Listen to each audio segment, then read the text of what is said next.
Oke, shu siz bitta avtosalon ochayotganda bitta yaxshi brend nomini topish kerak. Keyin unga chiroyli logotip tayinlashimiz kerak. Pul-mulidan umuman xavotir olmang.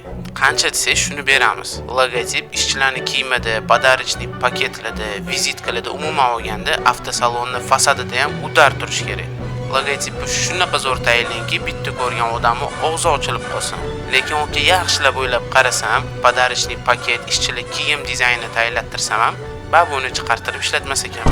Shu uchun faqat logotip o'zini qilavering. Shu to'g'risini aytsam, o'zi unaqa ko'p pul ajratmaganmiz. 500-600 dollardan kelmay. Addushi ko'ngildan 100 dollar chiqarib beraman. Uni ham 50% ni oldindan tashiyman. Qolganini o'z tushunasiz, ish bitgandan keyin beraman. O'z sizga bermoqchi bo'lgan boshlang'ich 50 dollar men kreditning kartamni